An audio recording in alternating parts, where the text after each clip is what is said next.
할렐루야. 자, 우리 광고까지는 지금 기분 좋게 들었거든요. 아무도 조시는 분 안 계셨고 영혼 이탈하신 분이 없었는데 여기서 시작만 하면은 서서히 이제 이탈하시는 분들이 있던데요. 아주 짧게 하겠습니다. 제가 요즘에 고민하는 게 차라리 우리 오전 예배 때 저에게 25분 주일날 그러면 총 주어진 시간이 50분이라면 오전 예배 때 40분 하고 오후 예배 때 10분 할까? 이런 생각도 있는데 또 한꺼번에 몰아주진 않으시잖아요, 여러분들이.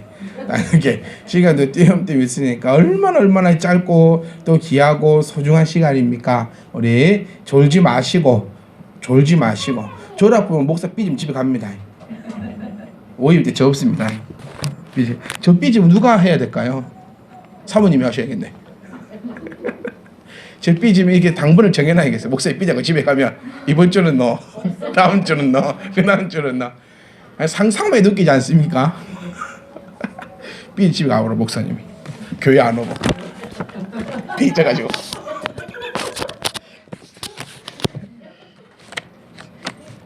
네, 그런 일이 있어서는 안 되겠죠.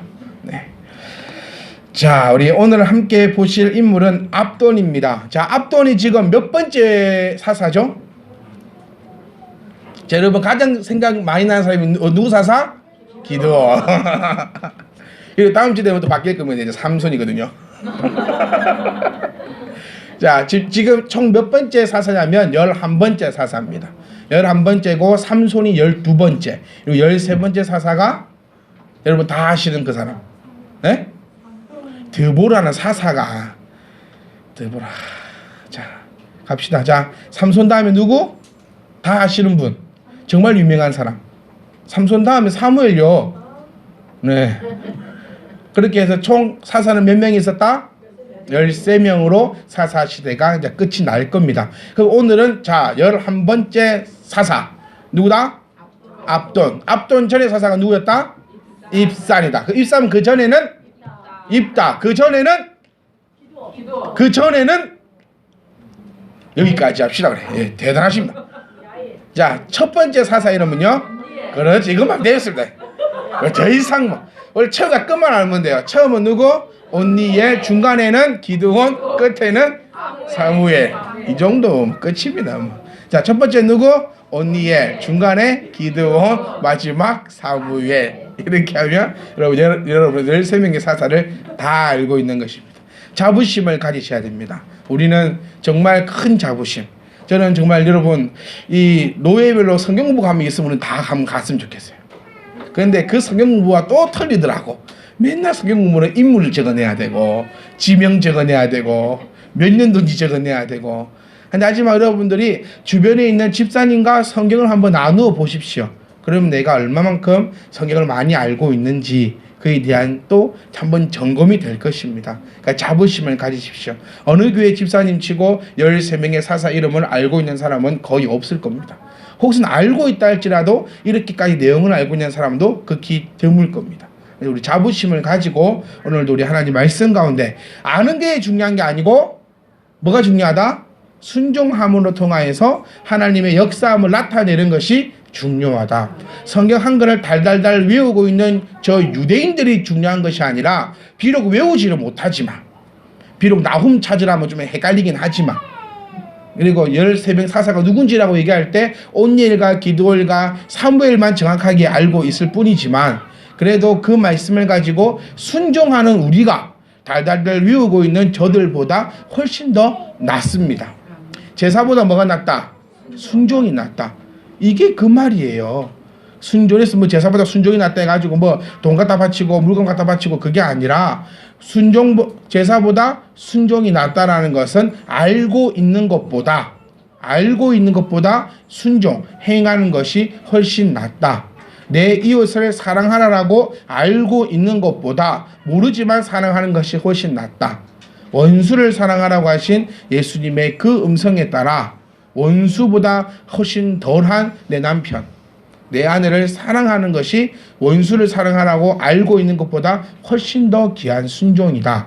순종은 이런 것이다 라는 것을 우리가 기억을 하셔야 합니다. 자, 우리 입산이 했던 일이 뭐였습니까? 그렇죠. 자식을 많이 낳았고 그 자식을 이방인들과 결혼을 시켰다. 그러니까 즉 뭐죠? 제사보다 순종이 나은데 입사는 뭐만 했다? 제사만 했다는, 알고만 있다는 겁니다. 사사였습니다. 사사였는데 알고만 있고 순종하지 않은 사람. 오늘 함께 볼 압돈도 입상과 마찬가지입니다. 자, 압돈의 이름은 뜻은 종, 노예라는 이름의 뜻을 가지고 있습니다. 입상과 압돈의 공통점이 있는데요. 이 두 사사가 치리했던 시간은 그렇게 길지 않습니다. 그렇게 길지 않고 또 두 번째 공통점은 무엇이냐면 이때 나라는 평안했다는 것입니다. 이렇게 어렵거나 힘들거나 정치적으로 안 좋거나 또 외부의 침입을 받거나 전쟁이 일어나지 않았던 아주 평온했던 그런 시대를 살아왔던 사사가 입상과 압돈입니다. 그래서 요즘 말로 해보면은 참 살기 좋은 세상에 살았던 사람이 입상과 압돈입니다. 자, 우리 교회적으로 봐도 힘든 시대는 이제 지나갔지요. 한국 교회가, 한국도 대한민국 가정들도 그렇고 힘들고 힘든 시기는 이미 다 지나갔습니다. 우리 식사 후에도 우리 자취 얘기하고 잠깐 우리 고등학교 시절 집사님들 얘기를 들어보니까 저도 상상하지 못할 그런 일들이 많이 있었습니다. 자취할 때 힘들었고 또 옛날에 일할 때 이렇게 일했고 요즘 생각해보면 참 말도 안 되는 그런 시대를 살아왔습니다. 요즘에 대학을 가도 자취할 때 되면 염려하고 걱정하는데 예전에 고등학교 올 때부터 자취하면서 하여튼 요즘과 오늘을 생각해보면 요즘에는 이렇게 살지 않아도 될 법한 생활을 살아가고 있는 세대가 바로 이때입니다. 바로 입상과 압돈이 사사했던 시대도 더 이상 힘들지 않았던 시대예요. 더 쉽게 얘기해보면 예수님을 교회 생활을 더 잘할 수 있던 시대를 살았던 때가 바로 지금 우리의 때입니다. 여러분 지금 예수 믿는다고 나라에서 여러분을 뭐라 합니까? 고문합니까? 죽이긴 합니까? 또 가정적으로도 한번 봅시다. 여러분 예수 믿는 데에서 지금 여러분을 억압하고 못 살게 구는 사람이 있습니까? 아까 우리 잠깐 식사 중에 얘기 나왔던데 저희 장모님이 교회를 다닐 때 옛날에 장인어른이 억압을 좀 했대요. 맞으시죠? 조금 하셨답니다. 요즘도 하십니까? 요즘은 안 합니다. 네. 요즘 했다가 큰일 나지요. 네. 옛날에는 했습니다. 근데 요즘에는 안 하십니다. 이유야 어찌됐든 사위가 목사라서 안 하는지 그건 모르겠지만 이유야 어찌됐든지 간에 요즘에는 다른 것 갖고는 뭐 어떻게 할 줄 그거는 제가 잘 모르겠지만 교회에 나가는 것 가지고 교회 가서 기도하는 것 가지고 교회 일 안 하고 예배 드리는 것 가지고 그거 가지고는 뭐라 하는 사람 여기 계신 분 중에서 제가 알기로는 아무도 없어요. 그렇지, 혹시 그런 분 있습니까? 우리 옛날 할머니 어머니처럼 교회 갔다 왔다 해가지고 머리 다 빡빡 깎이고 막 머리끄댕이 접잡아가지고 온 동네를 개처럼 질질 끌려댕기고 그러신 분들이 있습니까? 없다는 거예요. 요즘에는 없어요. 근데 제가 알기로도 몇몇 분들 옛날에는 그렇게 살아오셨죠. 옛날에는 교회 다닌다고 뭐 어떻게 한다고 저떻게 한다고 뭐 어떻게 시바분들 두드기 맞기도 하시고 막 머리도 빡빡 깎이기도 하고 하여튼 온갖 어려움과 고난을 다 겪었습니다. 그런데도 믿음 지키셨다는 거예요. 지금 우리 집사님들이 믿음을 지켰기 때문에 자식들이 교회에서 순종하고 있다는 겁니다. 그 믿음을 지켰기 때문에 지금 우리가 이렇게 모여서 하나님 앞에 마음껏 예배할 수 있다는 겁니다.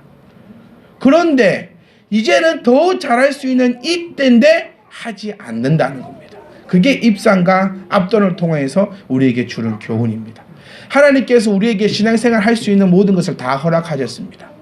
여러분 한번 생각해 보십시오. 옛날 여러분 정말 어려울 때요. 물질적으로 너무너무 어려울 때, 완전히 어려울 때, 정말 어려울 때 목사님한테 콜라 한 잔 사주고 싶어도 그거 못 사줘가지고 정말 목사님한테 신방 한번 부탁 못하고 그거 한 개 못 사드릴 때 그 아픈 마음 여러분 다 알고 계실 겁니다. 근데 지금은 어떻습니까? 지금은 콜라요? 1.5리터도 사줄 수 있지 않습니까? 안 그렇습니까? 없어서 못 줍니까? 살찔까봐 못 주는 거지. 지금 그건 뭘 또 아멘입니까? 아멘은 또. 이제는 내가 하고 싶을 때 마음껏 할 수 있는 그런 때를 살아가고 계신 분들이 여러분 시대입니다. 네. 그런데 지금 내가 과연 그렇게 살아가고 있냐는 거죠. 자, 그것을 어느 쪽으로 돌려 사용하고 있냐는 거죠. 자, 우리는 교회는 1년 동안 지금부터 계속 붙잡고 갔던 게 바로 신앙의 기본입니다. 신앙의 기본을 바로 세우면 우리의 삶은 바로 설 수밖에 없다. 성도의 조건 중에 제가 강조해서 자주 얘기하는 것이 영육 간의 균형입니다. 우리가 착각하시 마실 게 뭐냐면 영육 간의 균형을 어떻게 잡습니까? 라고 물어보신다면 사실 영적인 것만 잡으면 됩니다. 교회에 안 미치고 예수님에 미치면 영육 간의 균형이 잡힌다는 거죠. 그런데 교회에 미쳐버리니까 영육 간의 균형이 잡혀지지 못하고 혹은 또 육신 것에 미치니까 영육 간의 균형을 잡지 못한다는 것입니다. 예수님을 내가 바로 알면요, 복음을 바로 알고 내가 그리스도의 그 도 안에 바로 들어와 있다면 내가 영육 간의 아름다운 조화를 이루지 않을 수는 전혀 없다는 것입니다. 우리가 이것을 기억하셔야 돼요. 그래서 내 영혼이 잘 되면 뭐가 잘 된다? 범사가 잘 된다는 겁니다. 이게 영육 간의 균형을 잡는 겁니다. 그래서 뭐를 잘 되게 해야 된다? 우리가 영혼이 잘 되게 하면 범사는 당연히 따라 잘 오는데, 그런데 우리는 이 범사가 잘 되려고 노력을 하니까 영혼이 따라오지를 못한다는 사실을 우리가 기억을 하시면서 이 앞돈의 내용을 보면 이 사람은 영육 간의 균형 중에서 영혼의 잘됨보다 범사의 잘됨을 신경 쓴 사람이 바로 이 앞돈이고, 그렇기 때문에 이가 지금에 와서도 우리를 통하여서 이렇게 살면 안 됩니다라고 말씀을 전하고 있는 겁니다. 똑같은 사사입니다. 13명의 사사, 우리 지금 벌써 11번의 사사를 보고 있는데 이 중에서 어땠습니까? 우리는 이렇게 살아야 합니다라고 말씀을 나누었던 사사도 있습니다. 반대로 입상과 압돈처럼 이렇게 살면 안 됩니다라고 나누는 사사도 있다는 것입니다. 우리는 후대에 어떤 얘기를 들을까요? 우리 자식들에게, 또 우리 손자들에게, 우리 또 손자들에게 우리가 신앙생활 함에 있어 이렇게 신앙생활 해야 됩니다. 참배디만교회를 처음 세우셨던 초대교회 참배디만교회 초대 집사님처럼 우리가 신앙생활을 해야 합니다라는 소리를 듣겠습니까? 아니면 초대의 교회 세웠던 그 사람들처럼 신앙생활을 하면 안 됩니다라는 소리를 들어야겠습니까? 정말 중요한 것입니다. 저는 그 생각을 지난번에 말씀드렸지만 그 생각을 자주 해봅니다. 저는 약간 시공간적 감각이 잘 없나 봐요. 그래서 길도 잘 못 찾고 사람을 보더라도 잘 못 알아봅니다. 지난번에 이해란 집사님 여기서 이렇게 지나가는 걸 봤어요. 어떤 아주머니와 함께 지나가시는데 저는 못 알아봤습니다. 그래서 막 뵀는데 이게 저희 찬이 엄마가 이해란 집사님이시라고. 저는 그럴 때가 많습니다. 혹시 제가 가다가 인사 안 하고 지나가면 저 사람이요 인사도 안 하고 모른 척 하네 이러지 말고 제가 못 뵀거나 누군지 모르거나 그 둘 중에 하나. 그래서 우리는 그때 보면서 이해란 집사님이 전도하고 다니시는 것 같다. 어떤 아주머니하고 억수 얘기 많이 하고 확 가시던데 전도. 우리는 그렇게 하면서 지나간 적이 있으니까 조심하라고요. 어디서 어떻게 만나게 될지 모릅니다. 어디서 어떻게 만나게 될지 모릅니다. 근데 왜 얘기하죠? 시공간. 딱 이렇게 하면 사모님이 딱 도와주는데 사모님 내가 왜 이렇게 하면 내가 어떻게 하냐? 이런 표정이에요. 내가 왜 이렇게 얘기하죠? 뭐라 하냐 이것도. 내가 어떻게 할 거냐? 나도 지금 넉넉고 있는데. 막 이런 생각. 이 돕는 배필. 오늘 아침에도 저희 사무실에 와가지고 미숫가루 다 얼려놓고 갔어요. 돕는 배필이. 돕는 배필이 오셔가지고 미숫가루 입에 털어다가 다 쏟고 뭘 손목 막 돕는 배필이. 이 정도는 내야 되면 돈이 저에게 얼마나 즐거움을 주는 돕는 배필입니까? 아침에 긴장하고 있을까봐, 예배 인도 전에 긴장하고 있을까봐 들어와서 긴장을 풀어주고 가는, 자기 몸을 희생하면서 이 정도 돕는 배필은 되셔야 된다. 이게 영혼을 생각했더니 범사가 잘 된다. 그래서 남편이 기분이 좋아서 오늘 설교를 잘하지 않습니까? 이렇게 훈훈하게 마무리를 해야 돼요. 훈훈하게. 자, 시공간적 개념. 저는 이 생각을 많이 합니다. 나중에 한 200년 후에 300년 후에 우리 참배희망교회 박물관에 이 설교가 흘러넘치고 있을 거라고. 이 생각이에요. 그럼 그때 이런 또 얘기가 나왔겠죠.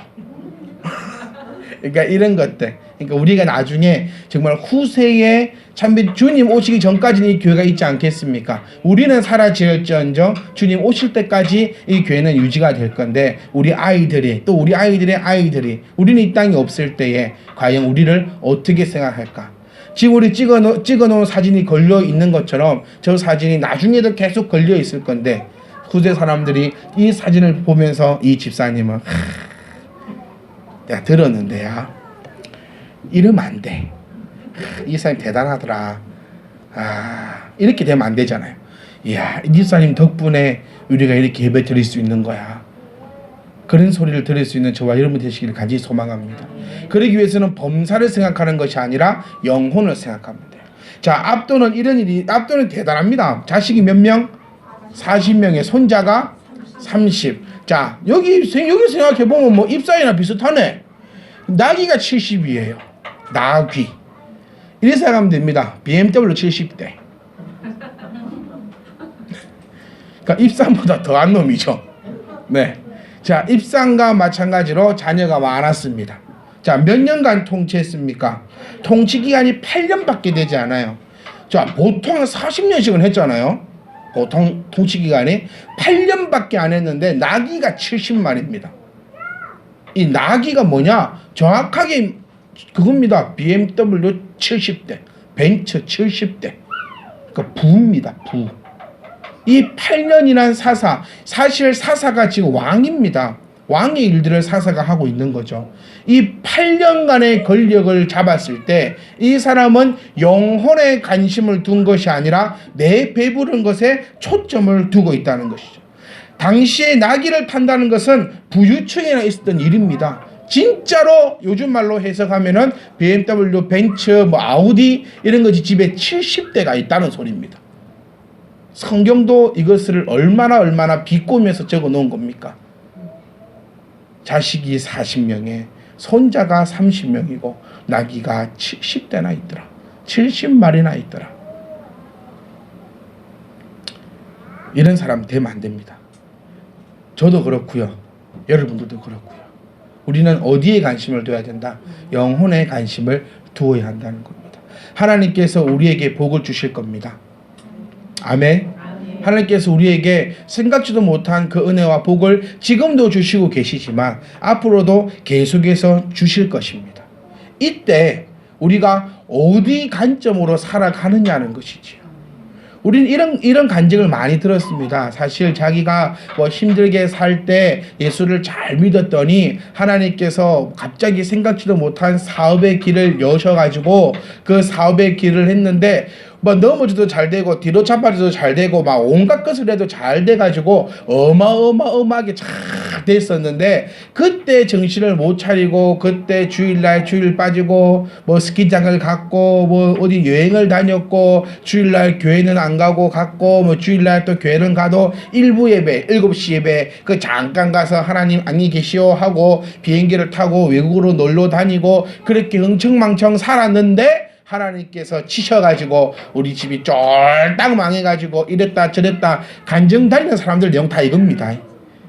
그러니까 여러 사람 들으러 다닐 필요 없어요. 다 이겁니다. 뭐 가다가 스키장 가다가 뭐 교통사고 나가서 아들이 뭐 남편이 죽었니 뭐 하다가 또 아들이 죽었니 뭐 주일 예배 빠지고 비행기를 타러 가는데 비행기 바퀴가 빠져가지고 뭐 또 이렇게 됐니 모든 간증의 내용은 못 살다가 하나님께서 복을 주셔서 잘 살았는데 그 잘 살 때 하나님을 더 잘 섬기지 않고 육신의 것으로 섬기다 보다가 우리가 이렇게 쫄딱 망하게 되어가지고 제가 이렇게 간증하러 다닙니다 라고 하는 간증을 우리는 여러 수십 번 들어봤습니다. 그리고 지금도 그렇게 간증을 많이 하고 다니십니다. 근데 그 간증을 들을 필요도 없이 우리는 성경 보면 그 간증이 있잖아요. 그게 바로 입산과 압돈입니다. 하나님께서 압돈에게 복을 주셨습니다. 근데 이 압돈의 복은 그 이전 선조들로부터 받은 것이지요. 그 전 사사들이 하나님의 말씀에 순종하고 나라를 튼튼하게 방비했던 그 결과로 그들은 편안하게 살았다는 것이지요. 그런데 이 사람들은 하나님께서 주셨던 그 통치 기간을 하나님의 법으로 잘 다스리지 않고 마음껏 자기 욕심을 채운 사람이 오늘 나오는 바로 압돈입니다. 자, 평안의 날이 계속될 때에 평안의 날이 계속될 때에 영적 긴장이 해이해져서는 안 됩니다. 이것이 키포인트입니다. 더 이상 입상과 압돈이 살아가던 통치하던 시대에는 전쟁의 위협이 없었습니다. 전쟁의 위협이 없어지니 뭐가 없어지더라? 하나님을 향한 그 마음이 없어지고, 하나님의 마음이 없어지니 영적으로 풀어지니 긴장감이 전혀 없으며 그냥 지금 이대로가 좋사오니 나를 가만히 내두십시오라고 하면서 다른 짓을 했다는 거죠. 자, 정말 힘들 때 바람피는 남자 있습니까? 없어요. 보리밥도 못 먹고 살고 정말 힘들 때는 바람피는 남자 한 명 없습니다. 근데 이제 좀 잘 사게 돼갖고 이제 부부끼리 여행도 좀 다닐 수 있을 것 같고 좀 평안해지는 그 순간에 딴짓거리를 한다는 거죠. 남자든 여자든 부부도 그렇고 신앙생활도 그렇지요. 참 정말 돈 많은 헌금할 때 눈물을 흘리며 꼬짓꼬짓한 그 많은 헌금이 성경책에 꼽아서 이걸 펴려고 하나님께 깨끗한 돈을 드리기 위해서 그렇게 마음을 다하고 뭐 2시간이든 3시간이든 교회를 걸어 다니고 그럴 때 그렇게 신앙생활을 잘하다가 이제는 안 걸어도 되는 파란 차가 생기고 이제는 지갑에 돈이 절철 넘쳐나갈 때 내 영적 긴장감이 싹 해이해져가지고 아이고 못 가겠다, 피곤하다, 뭐 이리 되고 아이고 돈 아깝다. 돈 만원 벌 때는 만원도 안 아까워 하나님께 헌금 드리다가 1,000만원 버니 돈 만원 아까워서 못하겠다. 이런 일이 바로 이 압돈 시대에 일어났다는 것입니다. 우리는 교훈 삼아야 합니다. 자, 우리 압돈은 영적 긴장도 해이해지고 향락과 방탕 생활에 빠져듭니다. 우리는 이 일을 보면서 아이고 그랬는갑다라고 하는 것이 아니라 우리 이 사람을 보면서 우리는 그렇지 않도록 오늘 말씀 들을 때 마음을 붙잡으십시오. 말씀 들을 때 집에 가서 마음 붙잡아야지 가지 말고 말씀 들을 때 마음 붙잡고 가십시오. 집에 가서 숙제를 하지 말고 여기서 다 하고 집에 가서는 일주일 삶을 편안하게 사시면 된다는 것입니다. 또 기억하십시오. 지도자의 타락은 나라를 망하게 만들었습니다. 압돈의 타락으로 말미암아 삼손 시대의 시작은 또 힘들게 시작합니다. 압돈이 이렇게 하니까. 여러분들은 우리 교회의 다 지도자들입니다. 가정의 지도자들입니다. 나라의 지도자들입니다. 여러분들이 영적으로 해이해진다면 이 교회가 언제 우리 시대는 평안할 수 있겠지요. 그런데 우리 이후 시대는 우리가 뿌려놓은 죄악 때문에 교회가 힘들어질 수도 있습니다. 우리 가정이 힘들어질 수도 있습니다. 내가 열심히 일을 해서 벌여서 내 자녀에게 편안하게 삶을 살아갈 수 있도록 내가 이끌어 주었더니 내 자식들이 한 방에 다 말아먹는 일이 바로 이와 같은 똑같은 일입니다. 그전 사사들이 열심히 닦아줬더니 입상과 압돈은 그 닦아놓은 걸 가지고 영혼에 관심을 두지 않고 내 그냥 인생의 화평만을 찾아보다가 이렇게 망해버린다는 것을 우리가 기억을 하셔야 합니다. 사랑하는 성도 여러분, 우리는 영적으로 육적으로 균형을 잘 맞추어 갑니다. 지금 우리 할 수 있는 때입니다. 여러분 신앙생활을 마음껏 할 수 있는 때입니다. 뭘 못하는 때입니까? 우리 애기 엄마들의 얘기를 들어보면 그렇습니다. 처녀일 때, 아가씨일 때 내가 더 잘할 수 있었는데 그리고 지금 못하는구나. 아니요. 한번 생각해 보십시오. 우리 엊그저께 아는 사람이 아기를 한 명 낳았습니다. 아기 엄마들의 공통점이 뭔지 압니까? 언제 키울래? 언제 키울래? 우리는 이제 6살이고 5살이고 이만큼 키 안 왔는데 니는 언제 키울래? 언제 키울래? 아기 엄마들도 지금 할 수 있을 때입니다. 우리 어머니들요, 아기 업고 새벽기도 다녔습니다. 아기 업고 메고 버스나 있고 차가 있습니까? 걸어 다니면서 새벽기도 가고 예배 가고 제배 가고 애 업고 돌아다니면서 전도했어요. 여러분 할 수 있을 때입니다. 전도도 지금 할 수 있을 때입니다. 뭐가 부족해서 못할 때입니까? 커피 한잔 사주라. 사줄 수 있는 때입니다. 복음 전할 수 있는 때입니다. 교회생활 충분히 열심히 할 수 있을 때입니다. 못할 조건 하나도 없습니다. 잘 섬길 수 있을 때입니다. 우리는 못할 게 없는 사람들입니다. 그 점을 꼭 기억하시사 압돈처럼 할 수 있을 때 나쁜 쪽으로 할 거냐, 아니면 할 수 있을 때 내가 하나님의 것을 바라며 하나님의 것을 쫓아갈 거냐, 내 선택에 의해서 내 자손들의 미래가 달려있다는 겁니다. 그것을 꼭 기억하시면서 우리는 영혼이 잘된 같이 범사가 잘 될 수 있기를 원합니다. 범사를 쫓아가다 보면 영혼도 망하는 것을 기억하시고 영혼이 잘됨을 바라보며 내가 지금 할 수 있을 때 하십시오. 할 수 있을 때 합시다. 조금 있으면 할머니 됩니다. 조금 이제 자식 다 키워놨죠. 보시면 한 분, 두 분, 세 분, 네 분 다 키웠습니다. 자식 다 키웠어요. 밥 떠먹이시는 분, 밥 떠먹이시는 분 없고, 집에서 밥 차려 드실 애 없으면 언제 밥 차려 밥 먹습니까? 아니죠. 다 알아서 밥 차려 먹기는 한데 밥 이렇게. 네. 일단 자식들 다 컸어요. 그럼 할 수 있습니다. 조금 있으면 나이 드세요. 이제 무슨요? 지금 60이시죠? 할 수 있습니다. 아니 집사님 말고요. 우리 교회 지금 나이 제일 많으신 분 60 맞지요? 이명희 집사님 60 맞으시죠? 60입니다. 나이 공개돼 죄송합니다. 60이면 이제 할 수 있습니다. 딸 시집 보냈고 이제 뭐 딸도 뭐 저 알아서 시집 갈 거고 뭐 다 할 거다. 이제 할 수 있겠다. 좀 이따 해야지. 이러면 70대요. 교회 의자 좀 옮겨주십시오. 못 옮깁니다. 그때는. 아이고야. 교회 갔다 오면 집에 가서 이틀 누워 있어야 돼. 월요일 화요일 쉬어야 돼요. 왜? 교회 의자 움직여가지고. 근데 지금은 교회 의자 충분히 움직일 수 있고 다 할 수 있습니다. 그러니까 지금 할 수 있을 때 합시다. 지금 할 수 있을 때 무엇을 할 건가? 할 수 있을 때 하나님을 할 수 있는 저와 여러분 되시기를 간절히 부탁드립니다. 일주일도 여러분 하나님 일 많습니다. 뭐가 하나님 일입니까? 교회 오라는 얘기 아닙니다. 제발 내일부터 하나님 일해야 된다고 교회 와가지고 뭐 일이 없나, 하나님 일 이게 아니라 하나님이 일, 내 남편 잘 섬기는 게 하나님 일이고요, 내 아내 사랑하는 게 하나님 일이고요, 내 자녀들 하나님 말씀 가운데 양육하는 것이 하나님 일이고요, 나가서 내 이웃에게 복음을 전가하는 것이 하나님 일이고요. 하나님 일은 그런 것이 하나님 일이고, 교회 와가지고 뭐 하는 게 하나님의 일이 아닙니다. 그래서 일주일 동안도 하나님 일 하십시오. 힘이 주어졌을 때 하나님 일 하십시오. 그러면 내 영혼이 잘 될 것이고, 내 영혼이 잘 되니 당연히 범사도 잘 될 것입니다.